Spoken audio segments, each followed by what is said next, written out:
ఎందుకంటే ఇవాళ చూడండి, నిన్న ఒక వీడియో చూసిన, ఒక నార్త్ ఇండియన్ మహిళ, ఆమె టెస్లా కార్లో వచ్చింది. టెస్లా కార్ అంటే లిటిల్ నార్మల్ హోండా సివిక్ వీటితో పోలిస్తే ఎక్స్పెన్సివ్ కార్, లగ్జరీ కార్.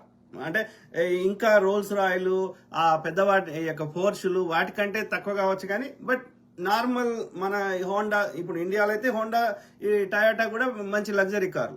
వాటికంటే కూడా ఇంకొక 2 లెవెల్స్ ఎక్కువ కారే Tesla. Okay, electric car. So Tesla కార్లో వచ్చింది ఆమె.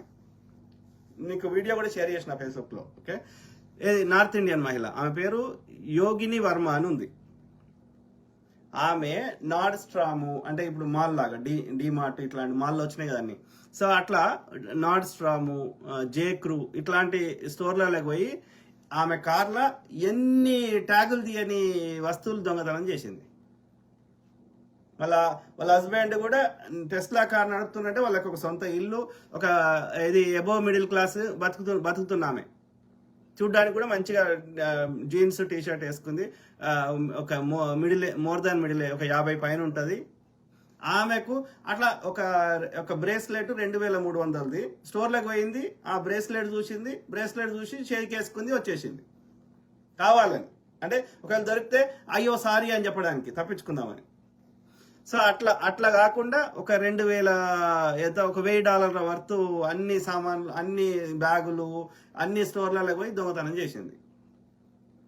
సో వాళ్ళు ఆ డైమండ్ స్టోర్ అయిన పసిగట్టి, ఎందుకంటే అన్ని చోట్ల కెమెరాలు ఉన్నాయి ఇవాళ ఎక్కడైనా అక్రాస్ ద వరల్డ్. సో కాబట్టి వాడు ఎంత పెద్ద నేరం చేసినా, ఎంత చిన్న నేరం చేసినా తప్పించుకునే అవకాశం లేదు across the world, not talking about America. So కాబట్టి ఏంది, ఆ కెమెరాలో చూస్తే తెలిసిపోయింది వాళ్ళకి. తెలిసిపోయి వాళ్ళు పోలీసులు వచ్చిండ్రు, ఆ బ్రేస్లెట్ కోసం వచ్చిండ్రు. బ్రేస్లెట్ కోసం వచ్చి ఆమె కారు వెతికితే ఇంత శాంతాడంతా ఒక $1000 వర్త్ అన్ని చెత్త దొరికినాయి, బ్యాగులు గీగులు అని. నీ అమ్మ, నీకు $3000 నీ దగ్గర లేవా, గతి లేవా, నువ్వు టెస్లా కార్ నడుపుతున్నావు? సో అంటే బుద్ధి, నేను ఏమంటున్నా, అక్కడ పైసలు లేక కాదు, బుద్ధి అనేది గలీజ్ ఉన్నది. ఓకే, సో కాబట్టి నేను ఏమంటున్నా, ఇగో ఇక్కడ మనం పువ్వు పుట్టగానే పరిమళిస్తుంది అన్నట్టు, ఆ బుద్ధి అనేది ఇండియాలో ఉంటే అది తప్పు కాదు, మనం వాడిని మేనేజ్ చేయొచ్చు, వీడిని మేనేజ్ చేయొచ్చు, పోలీసులను మేనేజ్ చేయొచ్చు. అదే ప్రవర్తన వీడికి చెత్త పట్టుకొని వస్తున్నారు.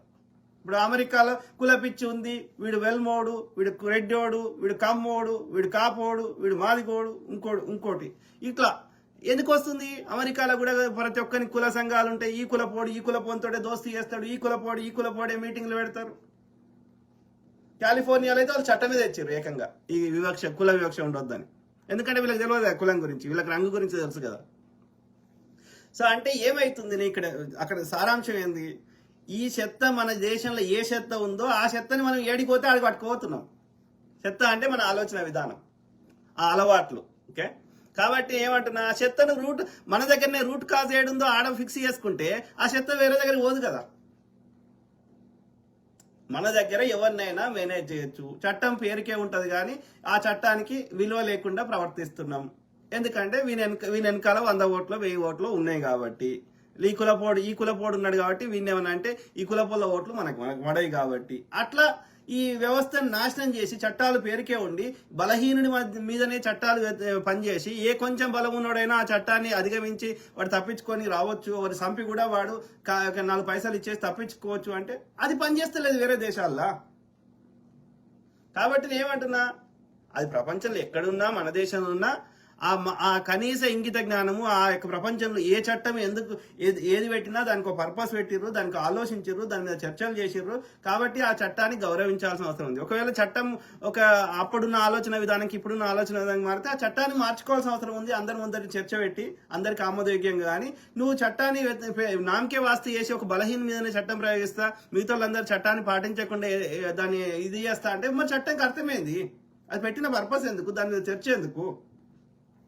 కాబట్టి ఇక్కడ ఏమంటున్నా, నేను చెప్పదలుచుకుంది ఏంటంటే, మనము రూట్ కాజ్ని చిన్నప్పటి నుంచి మనం నేర్పించే విధానాన్ని బట్టే మన ప్రవర్తన ఉంటుంది రెస్ట్ ఆఫ్ ద లైఫ్.